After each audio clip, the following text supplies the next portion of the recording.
are a peaceful people. Struggle is we struggle, and we don't look for trouble. Just ask around. But when outside faces from foreign places talk about taking over, we ain't backing down. We ain't giving up no mountain, we ain't giving up no tree, we ain't giving up no river that belongs to we. Not one blue sake, not one rice grain, not one chorus, not a blade of grass. This land is all I know. We're gonna make it somehow. I would like to call on the Honorable Minister within the Ministry of Indigenous Peoples Affairs, Honorable Valerie Garrido, to give her open remarks. Honorable Minister.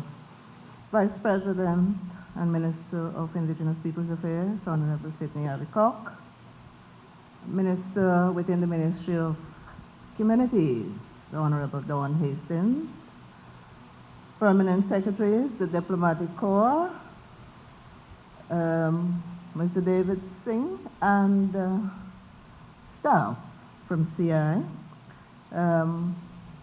Wilderness Explorers staff, IDB rep, the media, NPC chair, all special invitees. Good morning to you all.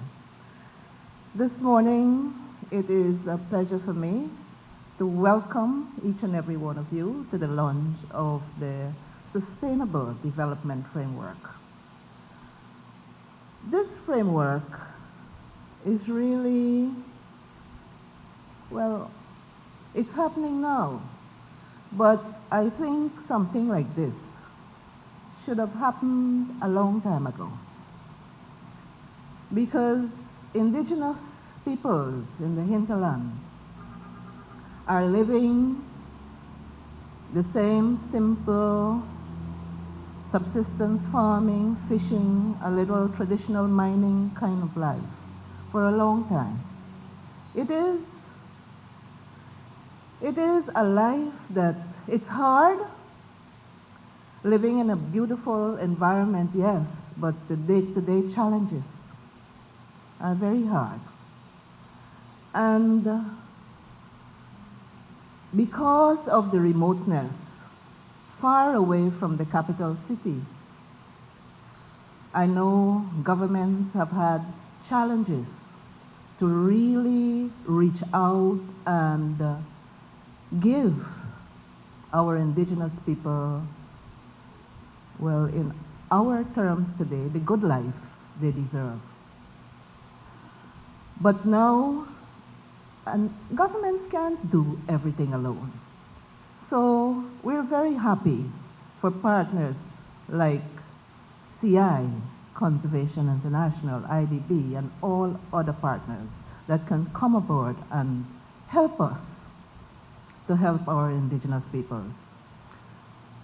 CI, which plays a major role here, they have been in the Rupununi for over 20 years, so they come with a long, knowledgeable background there of our indigenous people.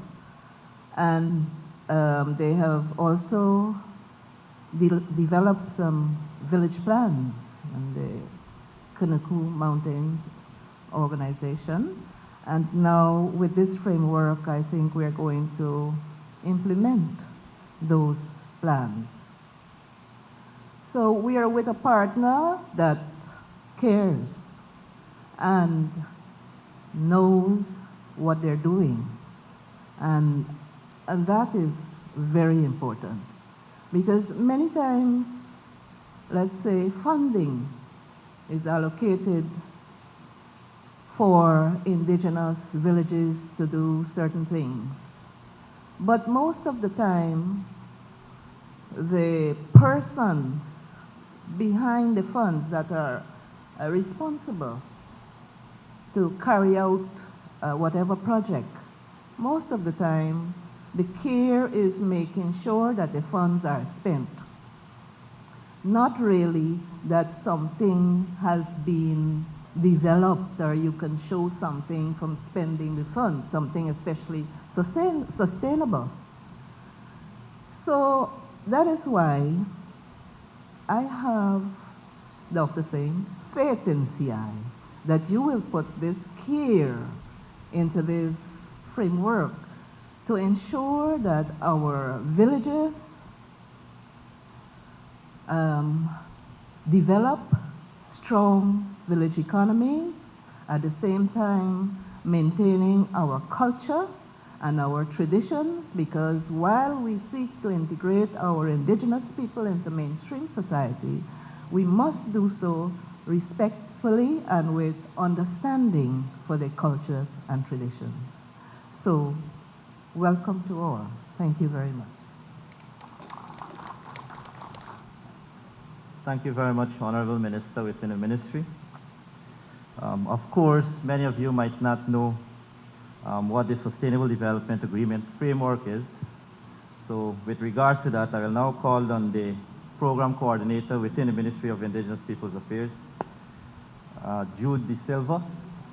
My name is Jude De Silva. I am the Ministry's Program Coordinator. And this morning I'll take you through the framework. So here we go.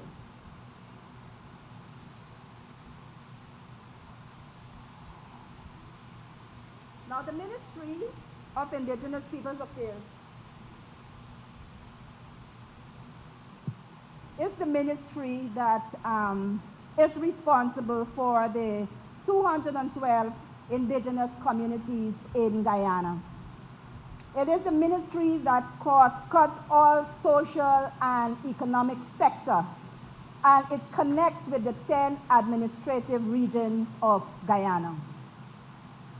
We work under a mandate which is very broad to enhance the social and economic and the environmental well-being of the indigenous peoples and their land through collaboration and sustainable development and appropriate legislation. This is to ensure that we also preserve the indigenous culture and the traditional knowledge. We also have this broad strategic objective, which is the administration of the Amerindian Act. In addition to that, with other government ministries and agencies, we have other areas of responsibility for hinterland development, electrification, water resource management, and climate change. So the ministry would plan for 2017 and beyond. We would have a lot of strong focus on how we promote the use of the green technology and increase hinterland development through skills training and entrepreneurship, reduce hinterland vulnerability to drought by extensive construction of well and water reservoir. Now we have to do all of this in conjunction with all the government ministries, because each ministry has a ministry objective, strategic objective. So together we will have to work and develop project programs and activities in line with these objectives. As you know, we are 9 people. We have the Awaks, the Arakuna, the Caribs, Akawayo, the Wapishana, the Patamona, the Makushi, the Waiwai, and the Warao, and we spread across the 10 regions of Guyana. I said before, we're 215 villages and communities, and we have a population of a little over 78,000, which is 10.5 of Guyana's population. To get all the work done at the ministry, we have a major role to play with the Amerindian Village Council. And the Amerindian Village Council have their role, and they're guided by the Amerindian Act. Specific part of the Amerindian Act says that the Village Council must provide strategic direction to the village. They must also provide for the planning and development of that village, and also to promote the sustainable use, protection, and conservation of village land and resources on those lands. Section 32 of the very Act states that Village Council should submit a village plan each year, annually, to the minister and also to the REO of the 10 RDCs. And as you all know, that the Tushao is responsible, among other things, to ensure good governance, including accountability, transparency within the village. But over time, the village council have been having a lot of trouble, a lot of difficulties in getting their village plan to us at the ministry, or even to plan sustainably for their village development and community development. There is a lack of mechanism to monitor the results and the impact, and to report on various local, national, and international initiatives. We get a lot of project proposals in the ministry, but most of them are very weak, and they don't have the sustainable enhancing element attached to it. And sometimes there's poor coordination also within the village council, the village Tushao, the village senior council, along with the villagers themselves. And we have also the accountability and the transparency and the ethic, which is lack desired level of integration. There is a 3-year period where Tushaos have to move on. Some of them would stay on, but there is not yet a strong succession plan to facilitate this. And so they have been having all these difficulties over time. And we cannot leave them like that. We have to come in to assist the village council so that they can have at least a stronger planning process for the development of their villages and communities. Thank you very much, Master of today's proceedings.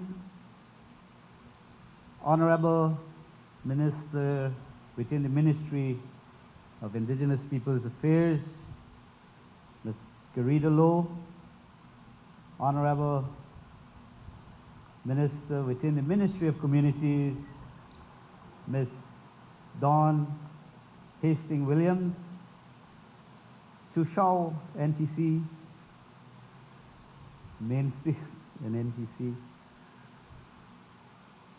Dr. Singh, CI, members of Wilderness Explorers, Mr. Hutchinson, WWF, members of the Diplomatic Corps, members or staff of the Ministry of Indigenous Peoples Affairs, members of other indigenous groups,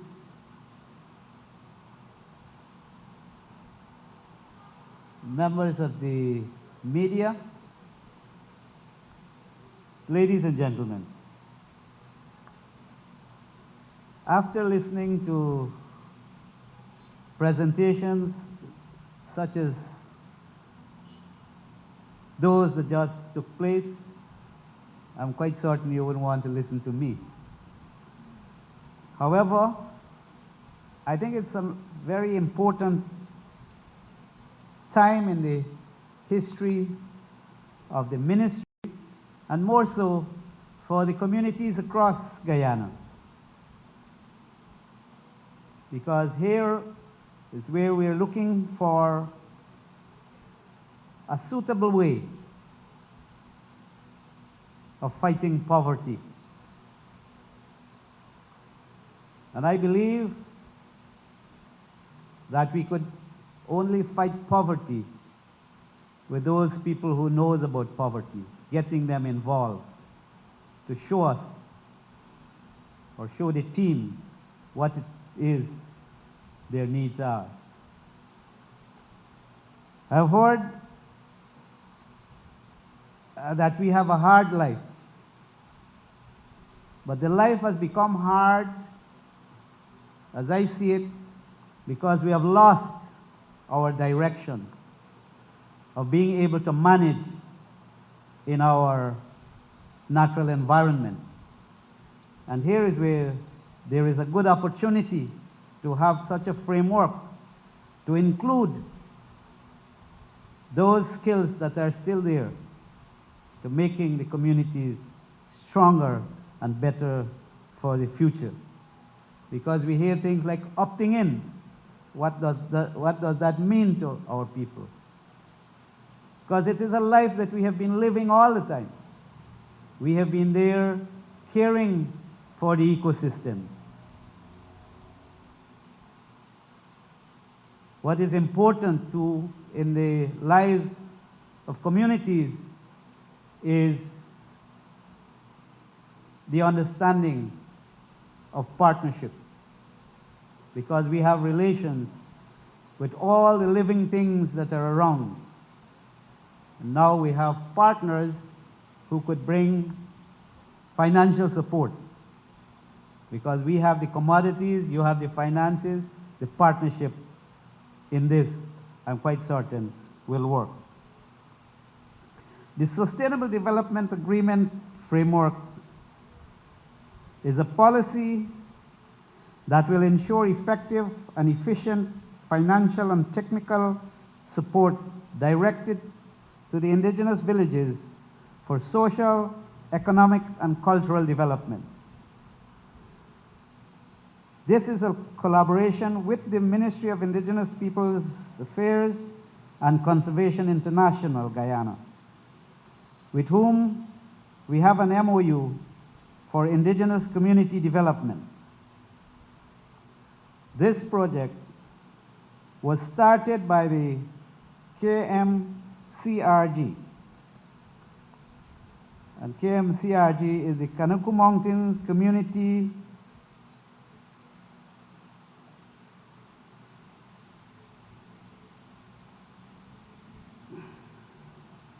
Reporting Group. Some of these villages have community development plans, which is a good mechanism for strategic direction in their villages that will guide the efficient use of the village natural resources. As you may have known, the population is growing. The pressure on the natural environment is increasing, and we need to find a means by which we could better manage. And here is why this framework is so important. We had meetings with the indigenous groups, NTC, and some government partners. We had meetings with the KMCRG and the NRDDB. We did a presentation of the National Two Shows Council Conference last August. We did a presentation at the Biodiversity Conference in Georgetown.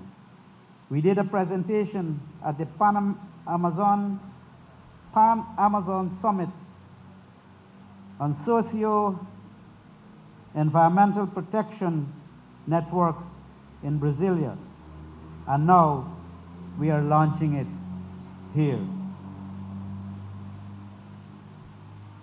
The SDAF will help the villages to develop their long-term community development plan and annual village plans, which will have specific objectives in accordance to their vision. It will allow them to see what they now, what the village needs, how can they get the support, and who can they go to for support. Who are the main partners? How do they address climate change? How do they coordinate? When there is drought and floods, how do they plan and contribute to the SDGs? These are critical issues that needs addressing because of climate change. The villages will be able to do their village mapping to see where various resources are and what can be used sustainably. They can use the drones to give them an accurate picture of their land. Why not? We have technology that we could use. We need to get the knowledge of such technology to help us fast forward our development plans. We have seen that with land demarcation, we need to step up our knowledge through modern technology for accessing or determining the areas that are troubled.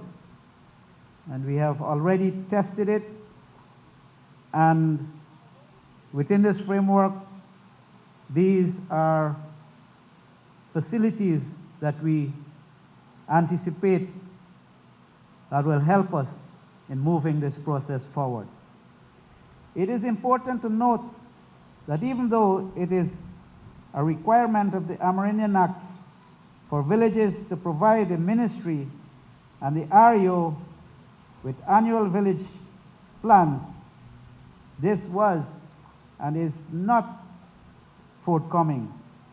And we realize that the communities need our assistance and technical guidance, and we have to all come on board to assist. If we are going to move this process forward, we need the entire community to have that buy-in, because when you don't know, you don't know. And we here, or this system is going to allow us to use the supportive approach instead of the dictatorial one. This will allow and give the communities the confidence that they so much deserve or need for managing their affairs. We have observed that while some projects are done well, many projects have failed or failed over the years due to the several factors. Lack of accountability and transparency at the village level, poor planning and coordination within the villages, conflict within the villages, poor support and lack of commitment for the project because they don't know about it. Tushaus changes, no succession plan, and here is where the framework would allow that succession plan that is needed for the continuation of projects by previous Tushaus, which we have found that while there is a 3-year period, as the Tushau of Mainstay said, you could also have 6 years, 2 terms. And we have seen that while there is an election of a new Tushau, he disregards, or in some cases they have disregarded all that work, all that money, all that planning there to go a waste. We would like to curb that situation so it doesn't, or it will not be affected by the change of authority. Also, only families are the beneficiaries of the grants in terms of the temporary employment it offers. Different stakeholders working in villages with different objectives, and they usually say they are confused. We cannot allow this to continue, so there must be a system that will help to alleviate the problem, and hence the Sustainable Development Agreement framework, which we hope can rectify most, if not all, of these shortages. We have a mandate to work with. We have 215 villages and communities, and this is a very huge task. So to do so effectively, we will have to collaborate with other ministers, other ministries, other indigenous groups, NGOs, and the donor communities on any projects that will benefit the indigenous peoples. We find that if we know, if the right hand knows what the left hand is doing, it will be better, there would be a better outcome. And there would be the avoidance of duplication and proper spending of badly needed funds. It will also build that relationship that the community could see that within ministries or within donor agencies or within other indigenous NGOs, we have coordination and we have that unity for the simple or for the common goal of overcoming poverty. We have to improve the way we collaborate.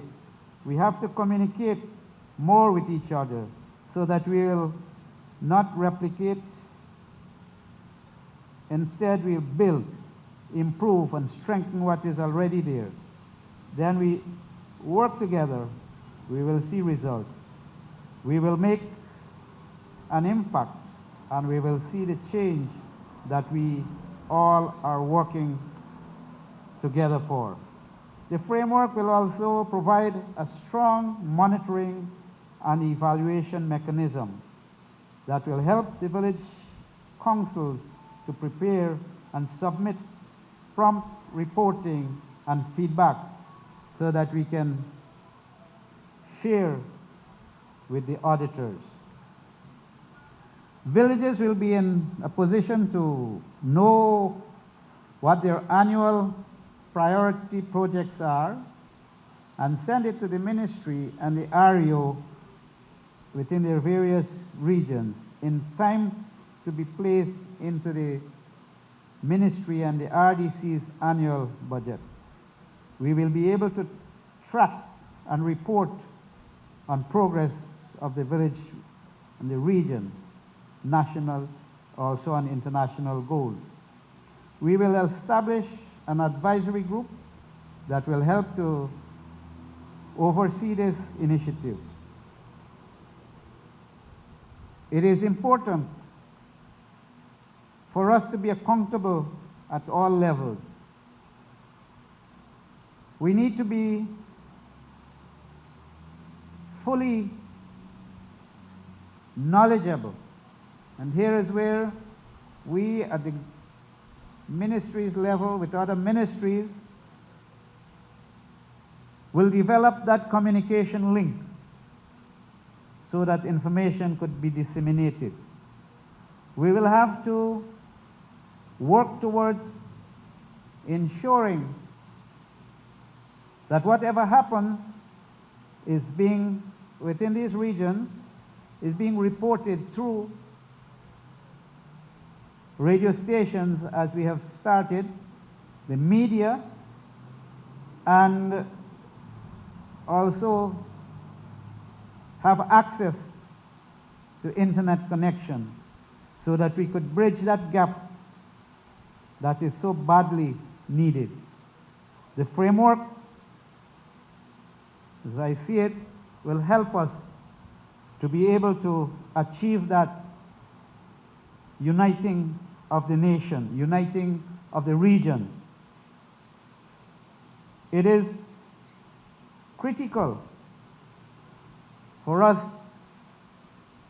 to be following the progress of each ministry, of each NGO, of each region, of each village. And more so, we are looking forward to have the National Two Shores Council as a key partner or key gear in allowing us to achieve these goals within the framework. We are already guided by the 17 Sustainable Development Goals. We also have to take into consideration the many or other interest groups, other indigenous groups for advice. And they only could give us advice if we share what we are doing. Our wish is for the indigenous villages to have the framework in place so that they will be able to plan effectively for the development of their villages. I would like to thank Conservation International for taking on the challenge. You know, we've been talking about economic development for our communities, but to have economic development, we have to have a structure, a strategy, a developmental plan. And to have, if we have such a plan, then I'm quite certain there would be the confidence of NGOs, donors, to give us that support to take us to the next level. We're expected to be able to replicate whatever happens between, well, not whatever happens, but the good things that happens within the KMCRG and Wayaka mainstay. And I'm very happy that all the speakers sounded as though they've bought into this idea. And that is critical, the buying into the idea, and for it not to just buy in, but to do something about it. So today, we have this framework to share, and I look forward to continued cooperation, continued support, and continued new ideas in making things better for our communities, and more so for the indigenous peoples who've been kind of left behind. But we have something to offer in national development for a good life for all. Thank you very much. Thank you very much, Vice President and Honorable Minister of Indigenous Peoples Affairs. My opinion is that the SDG is very important for community development. Hence, I've been very serious with the task given to me this morning. But to cheer you up, I will now call on the Management Development Officer, Ms. Sharon Hicks, to give you the word of appreciation. Honorable Vice President, Minister Valerie Garrido, Minister Dawn Hastings, ladies and gentlemen. It is my privilege to have been asked to give the words of appreciation at this occasion. On behalf of the Ministry of Indigenous Peoples Affairs, I would like to give a hearty thank you to all the presenters here today, WWF, KMCRG, NTC, NRDDB, for sharing your experiences and opinions on the framework. To Conservation International, thank you for your continued interest shown towards the development of the indigenous communities and our people. On this note, I would like to just tell everyone, and please find out, on my trip to Region 9 over the weekend, Dr. Singh told us a story about the 18th camel. That is a story that will stick with me forever, and I will share it with everyone. To me, this framework is our 18th camel to the communities. This framework is aimed at helping villages define and achieve their own development vision and priorities. It is the hope that with the completion of the CDP, the it will be used by all other governmental agencies to provide the long-term developmental goals to the communities. To the media, for always supporting the Ministry of Indigenous Peoples Affairs, thank you for coming out.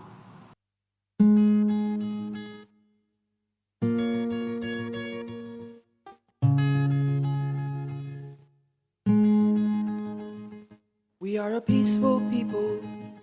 Struggle is always struggle, and we don't look for trouble. Just ask around. But when outside